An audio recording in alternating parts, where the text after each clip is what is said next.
I'm here. I made it. We made it. Hello. Now I have to decide, do I want to drink my soda or my milkshake? Probably switch back and forth between the two. This is probably going to be a shorter stream this month because I'm getting over some cold or flu thing that has just been kicking my butt this week.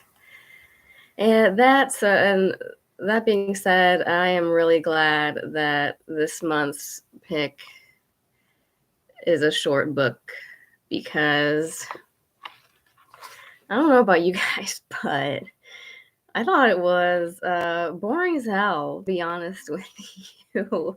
And, this is coming from me. Like, I'm an English major. I love reading. I will, read the back of a shampoo bottle if I'm, stuck in the bathroom. Like, I love reading. Not to toot my own horn or anything, but I like to think that I have, a pretty good vocabulary and that I'm a pretty prolific reader. I can tackle some pretty dense texts over here.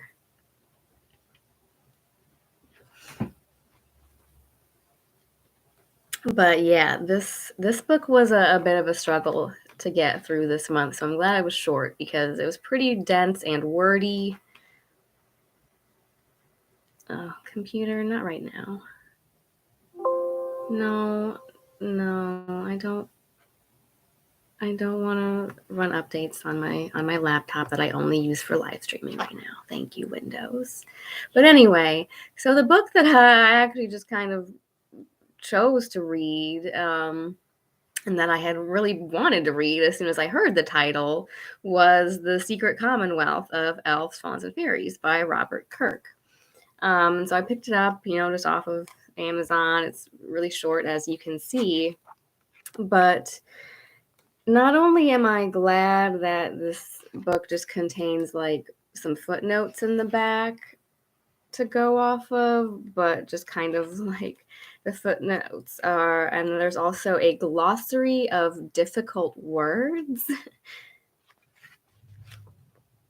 which I definitely found myself making reference to, along with just Googling a lot of words in this book, because yeah, even for me, this one was really hard to get through. There was just a lot of words, and apparently a lot of just fucking made up words. Like, I thought that, maybe these were just really old, archaic, or old-fashioned words, and that's why some of them I didn't know what they meant. But in addition to just making a lot of obscure literary and biblical references throughout this text, dude just be making up his own words to sound more scholarly, I think, basically. Because yeah, it would, if you go to the glossary in the back, sometimes you'll come across a word that just dude kind of mashed two things together or made up his own word because I guess he thought it sounded cool, which normally I'm a fan of. I like making up words,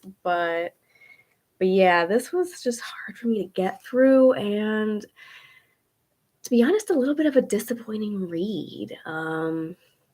Because for being called the Secret Commonwealth of Elves, Fauns, and Fairies, I didn't really find that there was a lot of talk of any of those specific creatures. So I kind of have some highlights to go through. This is basically just a short essay on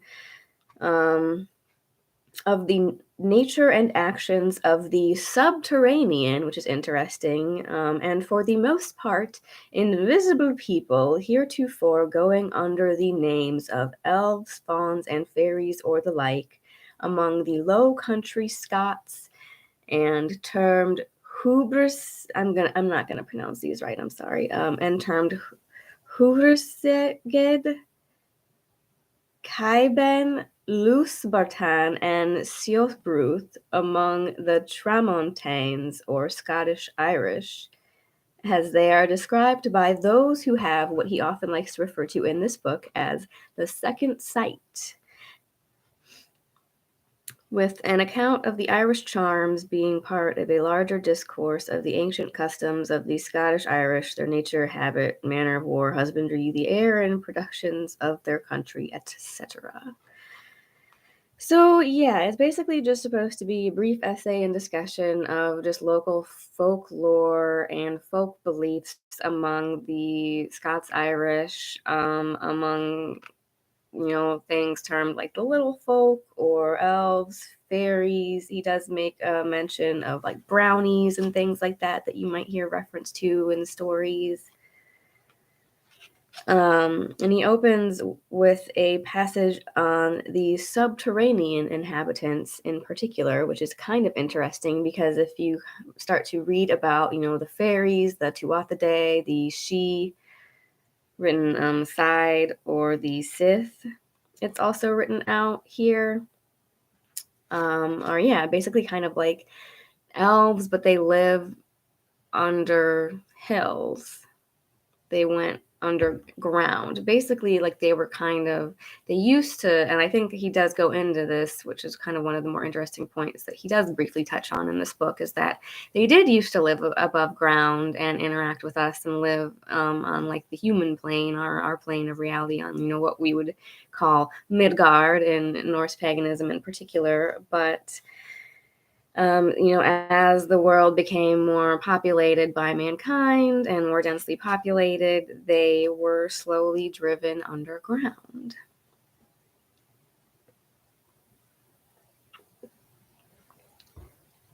And so you would hear a lot of these folk tales or fairy stories back in the day of people being either, coming across one of these portals to the underworld, the underground dwelling of the elves, or the side. I'm going to keep mispronouncing that word. I'm sorry, but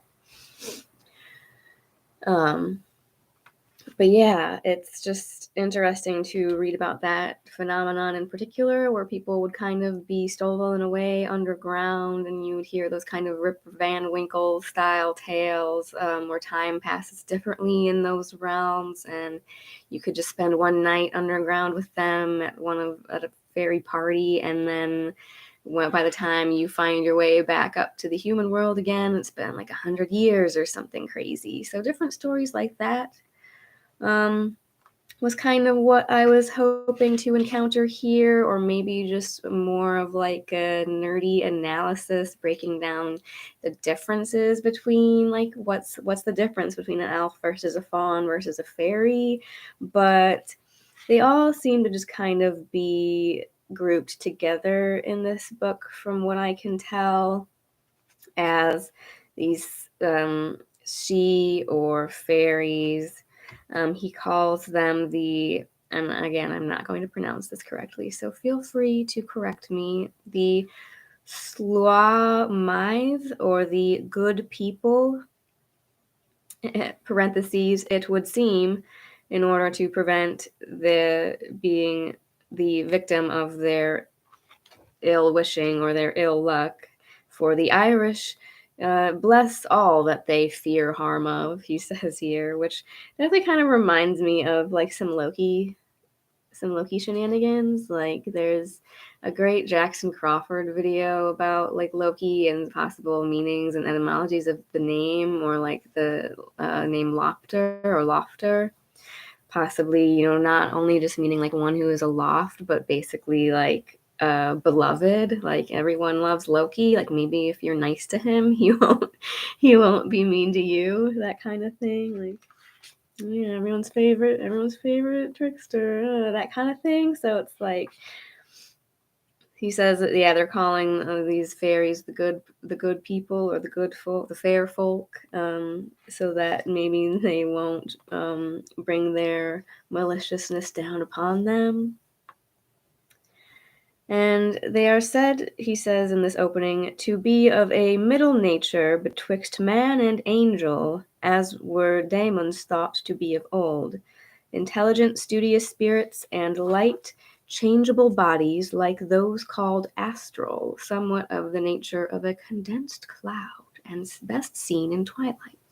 So that was kind of a little bit interesting to me, and it reminded me of maybe the depictions or the common archetypes that you might associate with what would be termed as Snorri to be like the light elves, the Ljósálfar, because in like the Norse rankings of different beings, there's like light elves, dark elves, light elves, svart elves, and there's like Alfar and Dvergar, and like what's the difference between them. So if you kind of want to make an association based on this, maybe it's like, yeah, ones who dwell underground versus ones that have more of a spirit body or light, airy body and live in the air versus live within the earth. And then he also does make an interesting note here that some have bodies or vehicles so spongious, thin that they are fed by only sucking into some fine spirituous liquor that pierces like pure air and oil. Others feed more gross on the substance of corn and liquors or on corn itself that grows on the surface of the earth. So that was kind of interesting to me because that's definitely something that I give to both deities and land spirits and house spirits a lot is alcohol. And, we know that scientifically some amount of liquid is going to just kind of naturally be evaporated into the air. And become air molecules and whatnot. But it all is always kind of interesting when you put out like a liquid offering, especially one of alcohol or something of the like, to see how much of it will evaporate and how quickly sometimes when you put it on the altar. And so that's just always kind of a nifty little magical quirk that I've noticed in my offerings to them. And so that's interesting to note that he even mentions it here, that they feed on by just kind of feeding on the spirituous liquors or the essences of things, and on corn liqueurs, corn essence, and corn itself.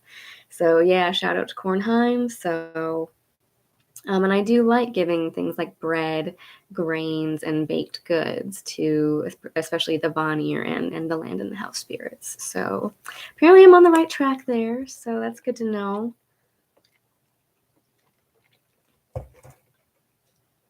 And then he does say, in this same age, they are sometimes heard to bake bread, strike hammers, and do such like services within the little hillocks where they most haunt.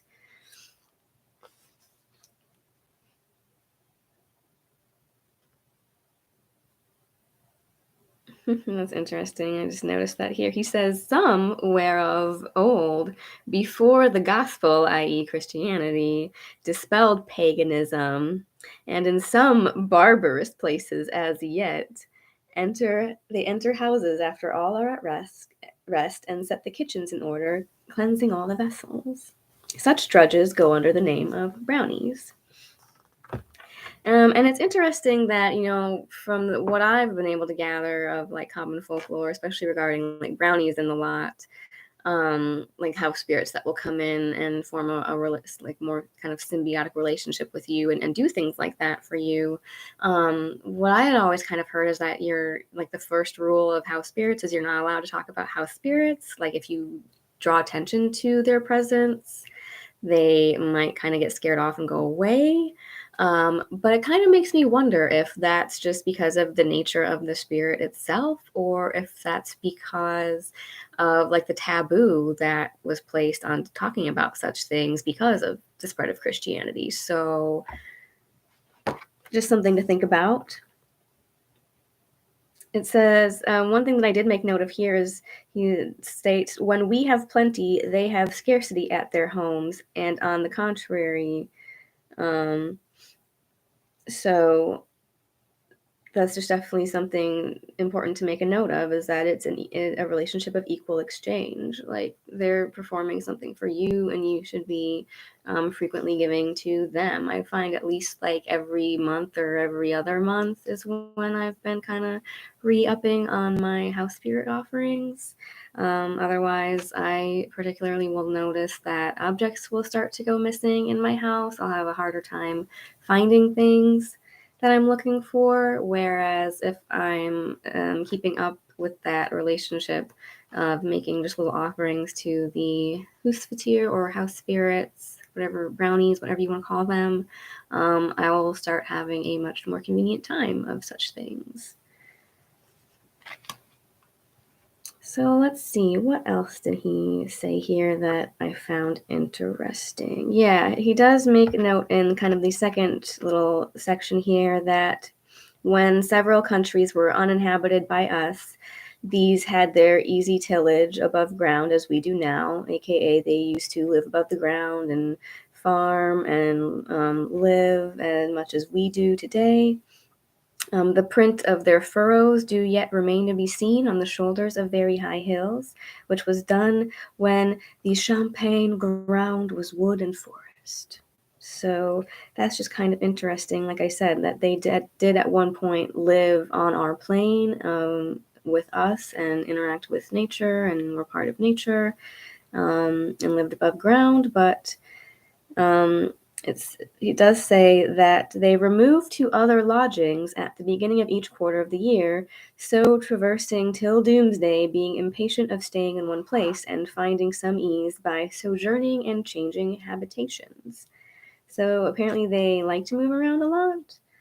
And at such revolution of time, seers or men of the second sight, and this is one little bone that I'm going to have to pick with Mr. Kirk here, is that he, throughout this text, will make much mention of men who have the second sight, and especially like men of the church who can deal with spirits and whatnot, and how it's perfectly like okay and totally like legal and above board and not demonic at all for a man to have the second sight, and like he can still maintain some credibility. But he says in parentheses here,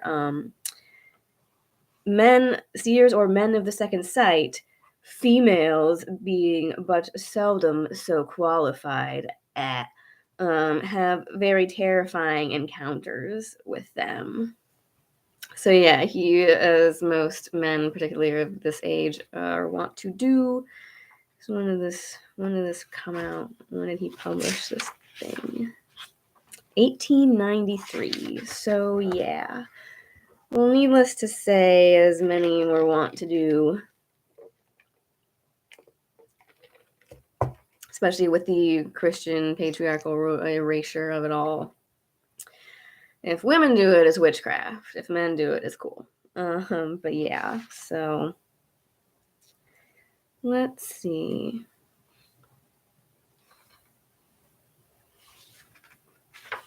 It says, yeah, at such revolution of time when the spirits are known to kind of be traveling and wandering about and moving house, as they are said to do, they make it a custom among the Scotch-Irish to keep church every first Sunday of that quarter in order to sain or hallow themselves, their corns, and their cattles from the shots and stealth of these wandering tribes. So that's kind of interesting because one thing that is kind of pointed out, like with the Icelandic laws and the Christian laws, like outlawing specific pagan things, it says like you're not allowed to like bless your cattle and do things like that. And this also reinforces that that might have been something that people would have done on their own back in the day, like without a priest, is just appealing to the spirits, deities, spirits of the land itself to bless their crops and their cattle, to keep them from being harmed or perhaps even stolen away by these wandering elves, fauns, and fairies. And so then they, the church had to come and be like, no, don't do that. Like, don't do that. If you're gonna bless your cattle, just have us do it in the name of God. Don't do that yourself. Don't be trekking. Oh man, I can't think of the old timey word for it, but don't be cavorting with spirits. That's bad. But let's see. He does also mention that These tribes of Fae are distributed in tribes and orders and have children, nurses, marriages, deaths, and burials in appearance, even as we. So that's kind of interesting and cool to make note of. They are clearly seen by these men of the second sight to eat at funeral banquets. And here's where he kind of starts to, in my view, divert from the path of just talking about elves, fauns, and fairies, because, and like one of the kind of the things that made me a little bit disappointed in this book is that most of the stories that he makes mention of in this book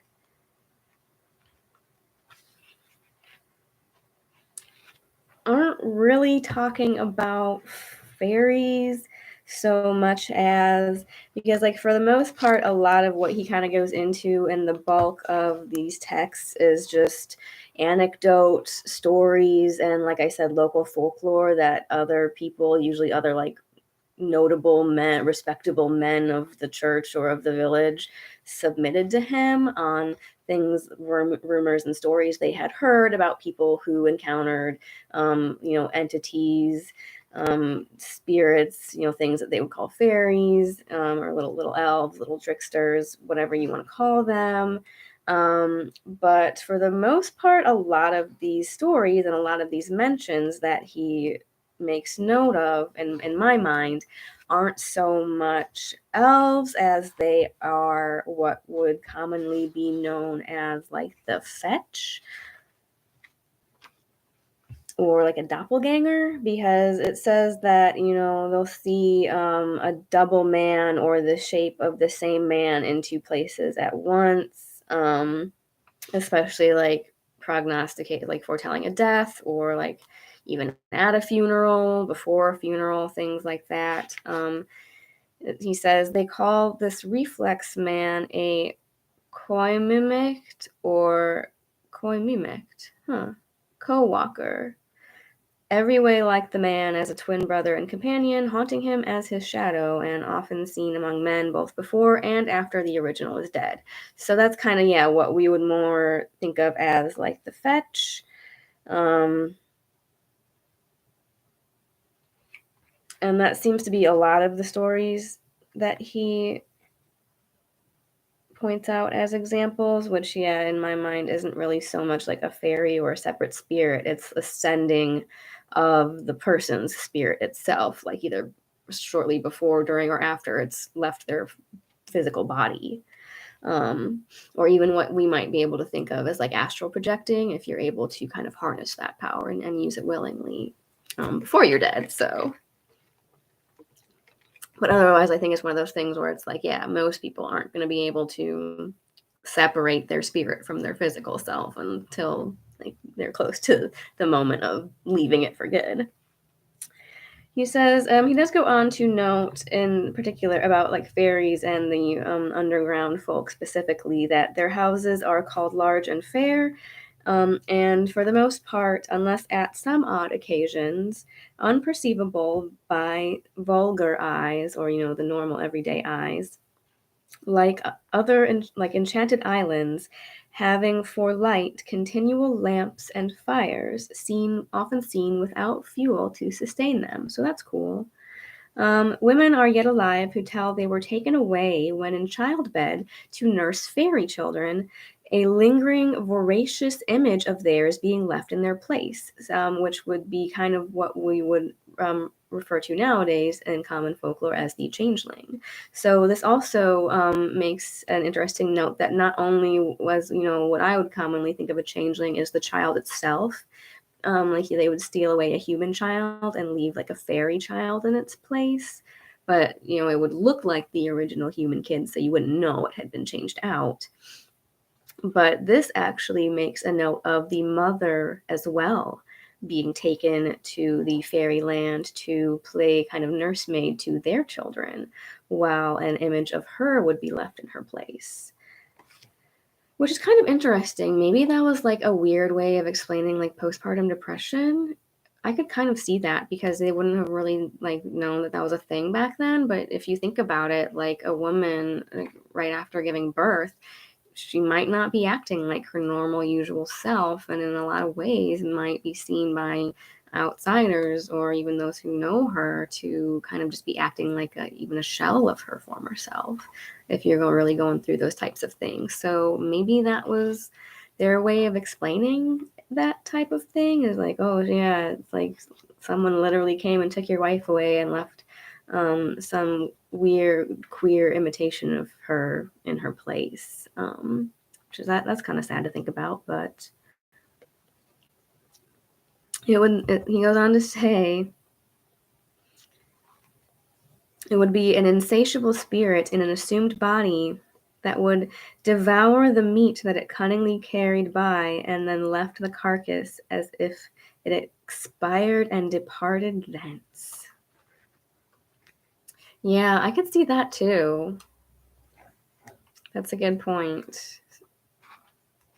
Yeah, it being used to explain like oddities in the children as well. I could see a lot of people wanting to explain that away as like, oh, surely this can't be my child. Someone must have changed it out for some weird fairy kid. So yeah, that definitely seems like it could be a thing as well. So let's see. What else does he go on to say about that?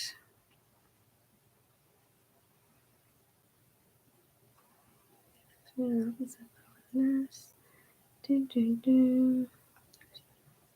okay. So it says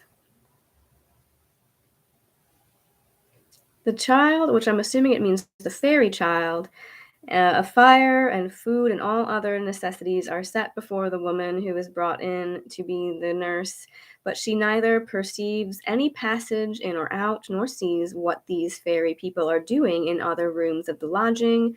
Then, when the child is weaned, the nursemaid is conveyed back or gets it to her choice to stay there. So that's interesting that if the woman is stolen away to kind of rear up these fairy kids, that once the child is weaned and they no longer need her services for that, she does get the choice to either go back or stay there.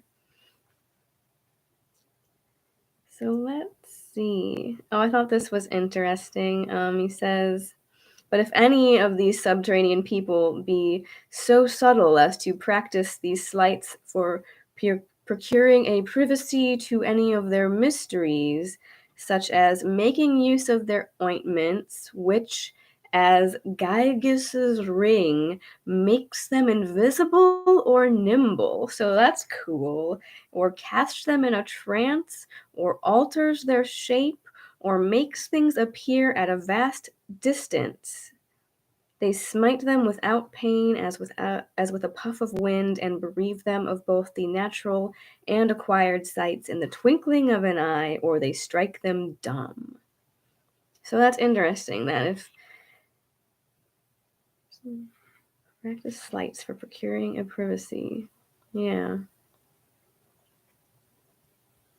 it kind of makes an interesting list of some of the different abilities that these beings might have had. Making ointments, magical ointments, a ring, or which as Gyges's ring, some type of magical ring, can make them invisible or nimble, or cast people into a trance, alter their shape, or make things appear at a vast distance, which is what I kind of was talking about in the video that I did talking about glamour magic, which was all about illusion, making things look like other things or make things look like what they're not. It says that these people, these Scots and the Irish, to this day will put a piece of bread, the Bible, and a piece of iron in a woman's bed when she's giving birth to save her from being thus stolen. And he does make an interesting note here of something that I've often kind of been wondering about myself, which is the source of the common trope of fae and fairies being not unable to abide cold iron, the touch of cold iron, or it nullifying their magic, or they can't even be touched by it. There's some weird phenomenon about cold iron being able to repel magic or repel like the Fae specifically. And you'll see that a lot in like fantasy books about elves and stuff too, which I read a lot of. So a lot of these common tropes that I often associate with elves and fairies are from like fantasy books that I read about them. So now I'm kind of curious to see where a lot of that lore is coming from. So he does say that it is commonly reported that all of these uncouth and unknown wights are terrified by nothing earthly so much as by cold iron. And he says that they deliver the reason to be that hell lying between the chill tempests and the firebrands of scalding metals and iron of the north, hence the lodestone causes a tendency to that point. These creatures shrug and fright at all that comes from thence. So he's saying basically that hell is the realm in between the elements of fire and ice, or Muspelheim and Niflheim, where iron is born from, and therefore, and this kind of might be like a Christianized association because he's talking about hell here and viewing beings as like good versus evil. But yeah, he's saying that they can't abide it because it comes from hell, which you would think that if these beings are like tricksters, or what most like Christians would think of as like demonic beings, that they would then like iron if iron comes from hell. But whatever, maybe I'm thinking about it too much now. But yeah, he says that hell lies betwixt the chill tempests and the firebrands of scalding metals and iron of the north. So that is an interesting thing that I made note of here, is it being in this realm, hellish realm, which is also in the north, because that's also in Norse mythology sometimes said to be where the underworld or hell is located. It's like this weird thing where it's like a subterranean realm, but also like further north than north, like, beyond the north wind.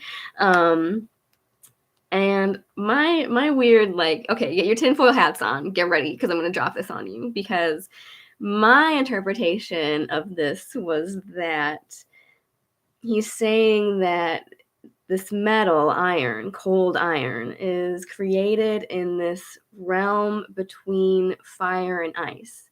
And in the Eddas, these are called Muspelheim and Niflheim. And when the realms of fire and ice meet in the Gununga Gap, the void, that's where these metals are born from. So, if that's the metaphor for like those elements coming together in like outer space.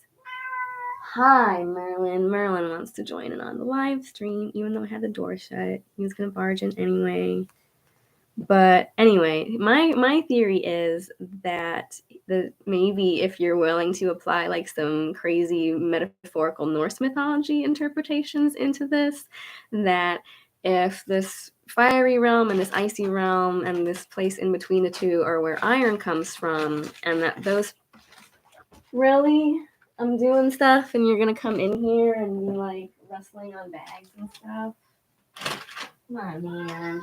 No, you don't gotta do that. Come here. Come here, you.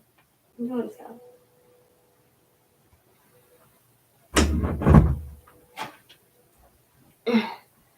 Okay, I'm back. So I always gotta come in and find the wildest, most crinkliest thing in the room and start digging on it when I'm filming.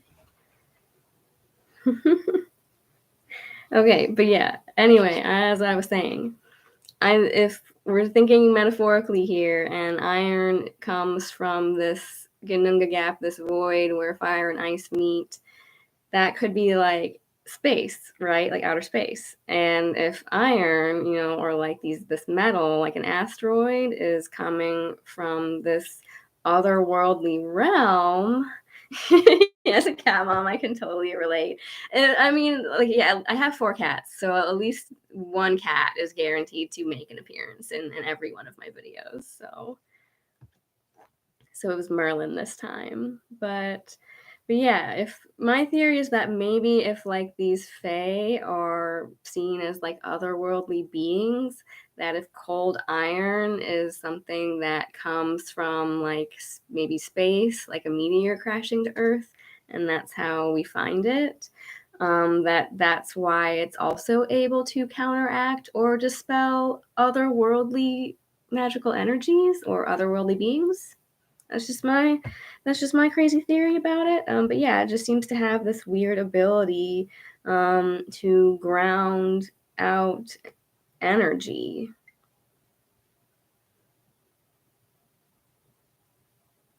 It says their apparel and speech is like that of the people and country under which they live. They can speak but little, and that by way of whistling, clear, not rough. So, as we are often wont to say in the north central regions of the pagan group, especially, like, yeah, our number one rule at the gatherings is no whistling in the woods at night, especially if you're alone. Don't do it. Because it's apparently just common knowledge, and that's coming from like a Native American person in the group. So it's apparently just common knowledge when you're dealing with spirits that they enjoy whistling, they apparently communicate by whistling, and if you are out there whistling, maybe they will think that you are also a spirit and try to come and interact with you, and that's when you get stolen away or draw maybe some unwanted attention to yourself. So be careful about that. He does say that their women are said to spin very fine, to dye, to tissue and embroider. But whether it be as a manual operation of substantial refined stuffs with solid instruments, or only curious cobwebs, impalpable rainbows, and fantastic imitation of terrestrial mortals, I leave to conjecture. So he says they make very fine things, but whether those things are real or illusion, who knows? Yeah, it alerts the spirits to your location. Yeah, so I thought that was interesting that he says that the spirits themselves communicate by way of whistling, and so therefore maybe if you are out there whistling, that's why it's alerting them to your location. So that was just a cool little tie there that I did note of. It says their men travel much abroad. Like he said, they like to travel. Don't seem to like to spend much time in one place, either presaging or aping the dismal and tragical actions of some amongst us, like the fetch say. Yeah, either forewarning or mimicking our actions, and have also many disastrous doings of their own, as convocations, fightings, gashes, wounds, and burials, both in the earth and air. They live much longer than we, yet die at last, or at least vanish from that state. For 'tis one of their tenets that nothing perisheth, but, as the sun and the year, everything goes in a circle, lesser or greater, and is renewed and refreshed in its revolutions. And so I thought that was interesting that it is one of apparently the core tenets of belief of these Fae folk, as is kind of one of my core tenets of belief. And I think for many pagans as well, that everything is cyclical. And yeah, that is something that apparently the Fae believe, and that nothing perisheth but is renewed. And so, as the cycle of the year renews things on this mortal realm, so too do I also believe that as matter can neither be created or destroyed, that when we die, this is also alluding to the concept of reincarnation. Says they are said to have aristocratical rulers and laws, but no discernible religion, love, or devotion toward God, which, I mean, come on, yeah, that's just kind of a given. He says, "They are ever readiest to go on hurtful errands, but seldom will be messengers of a great good to men." So he seems to think that they're just kind of more inclined to be mischievous rather than good toward us. But, if all you're encountering out there are some hard-nosed Christians that believe you're a demon and want to like throw some iron at you and keep you away, would you be very nice to them? Because personally, I'd be going around playing pranks on priests all the time. But that's just me. I'm chaos crew over here. Whew. Yeah, I tried to just kind of highlight some things that I thought were interesting and interpret them as best as I could here, but for the most part, it was just a lot of fairly dense and very boring stories about, like, Mr. Thomas from St. Ignatiusburg wrote me to say that one priest there was being plagued by an evil spirit, and then he said 3 Hail Marys, and, that kind of thing. And like I said, he makes a lot of mentions of, just stories about people seeing seemings of other people or like doppelgangers or fetches, which personally I think is something separate from a fae creature, but what do I know? I'm sure I wouldn't put past them to mimic people, but he does kind of go into the concept of like elf shot here, like the elf bolt or being elf struck, where he says that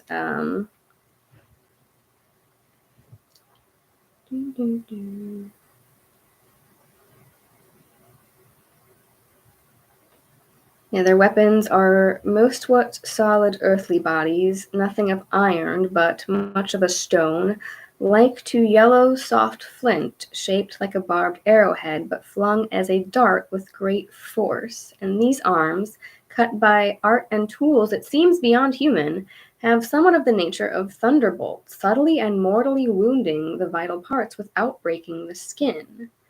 Of which wounds some I have observed in beasts and felt them with my own hands. And that's the concept that you would commonly see referred to as elf shot, elf bolt, where you would be struck by the devil and Daniel Johnson. Yeah, like I said, this guy, I'm pretty sure, Robert Kirk. Kirk is a word for church. And so I'm pretty sure this guy, especially just from the way he writes about these things and just makes so many freaking biblical references and whatnot, and like all of the people he's referencing and telling stories from in this book are also like, oh, I only took stories and submissions from the most revered and respected men of the town, so these guys, like, they wouldn't make this shit up, that kind of thing. So yeah, like I said, it's pretty friggin' boring. And he's just kind of trying to explain it all away, especially, like I said, the second sight thing is like, it's, if a guy can do it, it's totally not wicked and talking to demons, okay? But if it's a woman, it's witchcraft. So yeah, when it comes to the elf shot, it's like you won't be able to see an actual wound. You'll just like feel a weird, like, sharp pain. And then if you were elf struck, it's interesting that these people would often be perceived to disappear at a certain place and then about 1 hour after to become visible and discover himself within a bow shot from the first place that he had disappeared at. Was in the place where he became invisible, he said, that these subterranean folk did encounter and combat with him. These who are unstained or, smoke cleansed, blessed, sanctified and cleansed somehow, are the ones called fae. So that's interesting that when I think of the term fae nowadays, it's a term loosely applied to the elves, fauns, and fairies themselves, the people living underground. But he says that the term fae would have been used to describe a person who had kind of seemingly been elf struck or perhaps spent too much time with the elves and now they're just acting weird. If so, yeah, he said, With these weapons, they also pierce cows or other animals, which are said to be elf shot, whose pure substance, if they die, these subterraneans take to live on. The most spirituous matter for prolonging of life, such as aqua vitae, moderately taken, is among liquors, leaving the terrestrial behind. So that is interesting that, like I said, you'd see this practice of people going out to bless not only themselves, but also their crops and their cattle, because otherwise your best cow might get elf shot. Not stricken with some weird illness or plague or anything. It was the elves, I tell ya. The elves did it. So from there, like I said, he kind of just... Oh, I did think it was interesting that he says that as birds and beasts, whose bodies are much used to the change of the free and open air, foresee storms, so these invisible people are more understanding by the book of nature, things to come, than we who are bogged down in, the material world. So they're just not only more in tune with nature itself, but also just, I don't know, more in touch with the whole like web of weird itself. They're just able to see things that we can't perceive. And he goes on to just kind of talk about like what types of things people with the second sight might be able to see. He talks about the fairy hills themselves. He does make note that these, like just as these subterranean people have their own groups, tribes, job classes, they also have their own controversies, doubts, disputes, feuds, and siding of parties. And then makes interesting note that for the incontinence of their lianan side, or succubi, who tryst with men, it is abominable. But for swearing and intemperance, they are not observed so subject to those irregularities as to envy, spite, hypocrisy, lying, and dissimulation. So they're tricksy and wanton and wayward folk, these fae.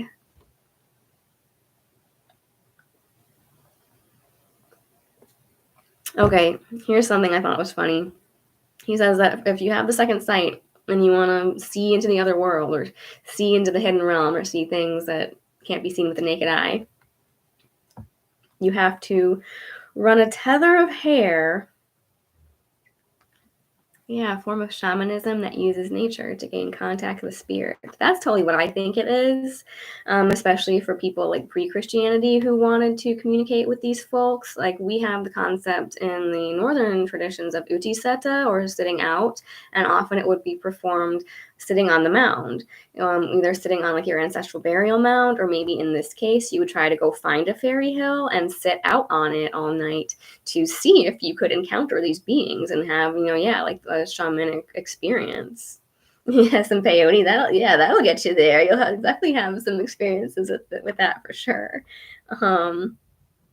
But this also says that if you have the second sight and you want to be able to see the hidden things, you have to run a tether of hair which had bound a corpse to its bier in a helix about his middle from end to end, then bow your head downward and look back under your legs until you see a funeral advance, or look back through a hole where was a knot of fur.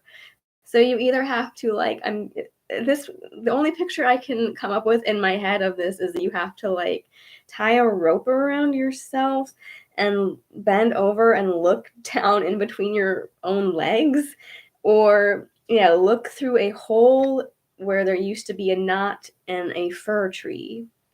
So that's interesting, because if I can find it here. The other thing that I'd always heard that you can use is the hagstones, the stones that have the hole in them. And if you look through them, like you can see into the hidden realm. So yeah, he says you can use a hole in the trunk of a tree to look through and see the hidden realm, which is interesting. I'll have to make a note of that if I see any holes in trees while I'm out hiking. Because like I'm gonna find the portal to Alfheim. I don't know about y'all, but like I want to find the fairy hill. I want to meet some elves. I want to party with some elves. I'm ready to fuck around and find out.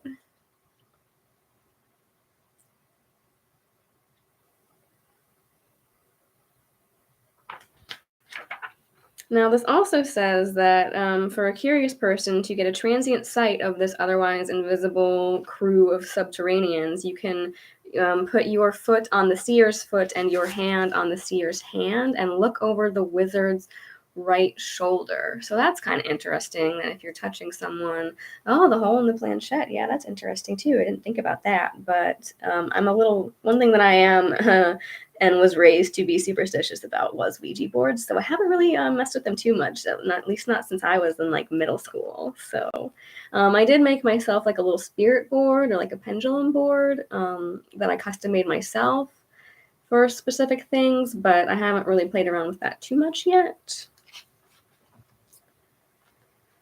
I don't really have a whole lot else to talk about.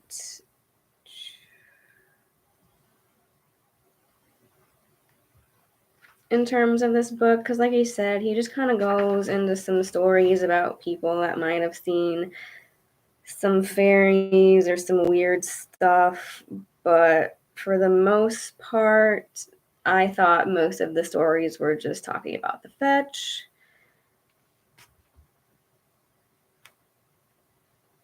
Yeah, he says in this kind of little treatise talking about more in-depth people that have this second sight, and he's kind of, like I said, I think trying to like be apologetic about it and explain it away as like not something evil or heretical, but like if you're like a man of the church doing it for like good reasons and not to like enter into any pacts with any fae or demons or anything, like you're trying to do like the Lord's work with it, then it's cool, guys, I swear. But he says a vehement desire to attain this art is very helpful to the inquirer, and the species of an absent friend, which appears to the seer as clearly as if he had sent his lively picture to present itself before him, is no fantastic shadow of sick apprehension, but a reality and a messenger coming for unknown reasons, not from the original seeming of the person itself, but from a more swift and pragmatic people recreating themselves in offering secret intelligence to men. So he's trying to say that the fetch itself is not someone pretending to be a person or like a seeming of the person itself, but a fairy or a spirit taking a familiar physical form in order to communicate something to us, which is interesting. I know often like in doing ancestor work there, or reaching out to like deities, especially maybe deities that you haven't worked with before, or maybe if there is like a being trying to get your attention or get a hold of you because it wants to work with you, maybe that is something that it would do, is try to appear to you either in like during meditation or during dreams as like someone familiar to you at first, so you won't just get scared right away. And then what else does he say? He says the invisible wights which haunt houses seem to be some subterranean inhabitants rather than evil spirits or devils. It's hard to attribute it to a spirit flatly evil and enemy to man, because usually, like he says, they seem to just prefer performing like harmless tricks and pranks. And then makes another mention of like the succubus types again that like to waylay and seduce unsuspecting young women's and menses. So they like to party, apparently, these fairies. And then another thing I highlighted here is that some other little things, classes of fae that he makes mention of are 5 curiosities in Scotland not much observed to be elsewhere. The brownies, who in some families as drudges clean the houses and dishes after all go to bed, taking with him his portion of food and removing before daybreak. The mason word, which is a Freemason word, which, though some make a mystery of it, it is like a. So yeah, there's the brownies, the magic words, the second sight, the charms and curing by them very many diseases, sometimes by transferring the sickness from one person to another, or a being proof of lead, iron, and silver, or a breve making men invulnerable.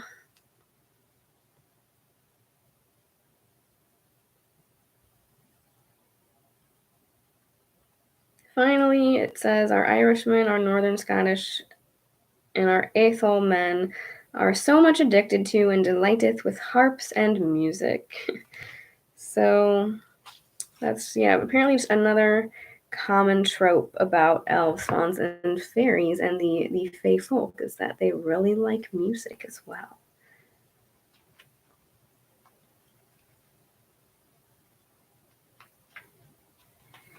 He does make a note here that there does seem to be, some evidence that they aren't really malicious spirits so much as kind of intermediate than, or at least, just more things in this world than we are aware of. The good spirits ingesting fair and heroic apprehensions and images of virtue and the divine life, thereby animating us to act for a higher happiness according to our improvement, and relinquishing us as strangely upon our neglect or our embracing the deceitful siren like pictures and representations of pleasures and gain presented to our imaginations by evil and sportful angels to allure us to an unthinking, ungenerous, and sensual life, none of them having power to compel us to any misdemeanor without our consent. And that just kind of made me think of like Viner vibes and like, yeah, that they aren't really malicious. They kind of just want to have a good time and they'll rope us into it if they can. But yeah, just like the demons can't really possess you or make you do anything like without consent, I think. That yeah, they'll try to trick you and waylay you and get you to kind of go along with what they want you to do.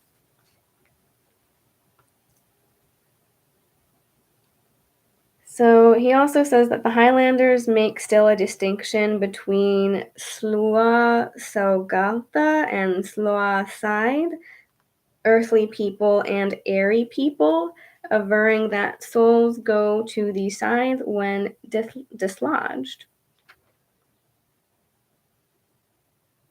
Many real treasures and murders being discovered by souls that pass from amongst ourselves or by the kindness of these our airy neighbors.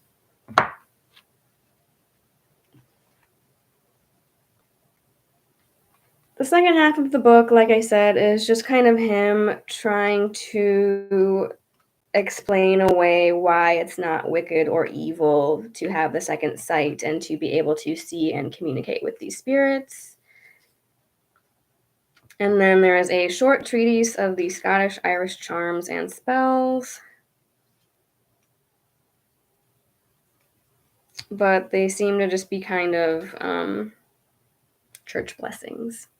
You didn't really see a lot of paganism up in this shit. So yeah, for the most part, it's kind of like I found it kind of boring. There was a few little things of note here about the Fae specifically, what they're like, what they like and what they don't like, and how they don't seem to be like wholly evil. They seem to be trying to either just play little tricks on us or just communicate with us somehow, maybe to just try to either, yeah, enter into some kind of symbiotic relationship like with the brownies. Yeah, free will, baby. Like I said, if I ever come across a fairy ring, like a fairy circle out there, I'm going to sit in the middle of it all night because I'm going to fuck around and find out. They can take me away. But yeah, this was really hard to get through, really dense. I had to go back and forth to the glossary and the footnotes a lot just to figure out what the heck it was talking about. And it just took me forever to get through this book because of the wordiness and just not being able to figure out what the heck he was trying to say half the time. I had to keep going over and over things and trying to like translate it into some form of modern English that I could wrap my head around, especially when, like I said, he's even like just making up his own friggin' words in here and throwing them in.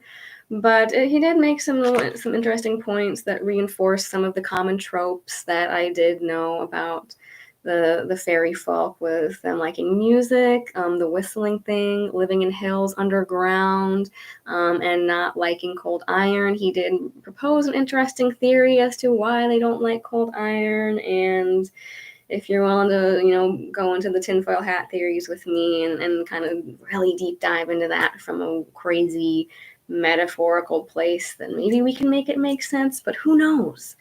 It's just one of those things that seems to be part of their nature. But yeah, a lot of the actual stories that he collected from people are of seeing like the seemings of people, like either right before, during, or after they die, and whether or not that's an actual seeming of the person themselves or some type of trickster being or fairy in disguise. He doesn't seem to really know. Personally, I think it's probably more likely the former than the latter, but yeah, like I said, I could see maybe if they're trying to get through to you and deliver a specific message to you, maybe they would take on the appearance of someone that you know and recognize so that you'd be more willing to accept it. But yeah, if any of you have also read this book, or you know of some other sources where I can go to really read about some more in-depth folklore and legends about elves, fairies, the Tuatha, all that good stuff that I'm interested in, let me know down in the comments, because yeah, this is a little bit shorter and a lot more boring and harder to get through than I expected it to be, and I didn't really get as much out of it as I was quite hoping to. There was way too much church talk and ghost and fetch talk, and not enough actual fairy talk for my liking. But that was just me. Hopefully, yeah. If I like I said, if you know some other good sources for that, let me know. Another thing that I was kind of amusing myself with the other day during some of my downtime is if you scour the internet, you can find like free online copies of the Andrew Lang. Yeah, it was very puritanical, very Puritan vibes, like especially with the trying to explain away, like, oh, if you're a man of the church and with the second sight, here's why it's totally not evil and okay to do that. But if you're a woman, then it's no go. You're totally a witch. So yeah, that also made it hard for me to get through and get into. It was obviously written from the perspective of someone who was Christian, written in a Christian time, Christian lens, trying to explain and rationalize and Christianize these concepts. So, and yeah, just kind of touching on how even in these places in Ireland and in the Scottish Highlands that have been supposedly Christianized, that you will still find people clinging to these folk beliefs, especially with like the brownies and things, which is interesting. And let me know what you guys think about what I said about like whether or not that taboo around talking about things like those are, oh, it was a lot anti-feminine, as I said, as many things were back in those days. Sadly, it was like, yeah, especially like what I've kind of gone into with a lot of my videos on the goddesses, where it was like beforehand you would have these goddesses and these people that worked with and worshiped the goddesses might have just been seen as like healers, priestesses, like a druidic type of class, and then the goddesses were revered and worshipped as healers, mothers, and then now we got all of a sudden it's like, no, it's a Baba Yaga, it's a witch, it's a demon woman who's going to steal your soul and your babies and like, yeah, hide your kids, hide your wives, they're going to come steal everyone's souls over here. But so I think a lot of things were deliberately stamped out and made like, yeah, anti-feminine, because the church wanted to consolidate all of the power under the priesthood, which was all male. So goddess worship and anything to do with the feminine and the feminine arts would have been right out. But yeah, I do think that that's very hypocritical and misogynist to be like, oh yeah, if you're a dude with the second side, then it's cool, but and you can still be a holy man. But if you're a woman, then you're totally a witch and you can't be trusted. So yeah, that definitely bothered me among other things. It was just not the most exciting read I have ever undertaken. So I was glad that it was pretty short, but it was still hard to get through. I think I'm just gonna leave this off here. It's already been an hour, but let me know what you thought about this book. If you've also read it, if you have some good sources, let me know. And I think the other thing I was going to mention is that I have been getting a kick out of going. If you go online, you can find free copies of all the Andrew Lang fairy books, and just going back and reading the actual fairy tales. If you can peel back those Christianized layers and things that have been added onto those stories throughout the centuries, like if you go and look at the actual fairy stories themselves, you can find some pretty interesting concepts and some themes that will carry over and might give us some cool information about these beings and some beings that might have formerly been deities. Who knows? But it's kind of one of my goals here is to uncover those hidden practices and kernels of truth that might have been obscured or hidden within harmless fairy tales that people would tell to their children. You can't get in trouble with the church for that, right? We're just telling our kids bedtime stories. It's just made up bedtime stories. We don't really believe in any of this stuff, right? Wink, wink.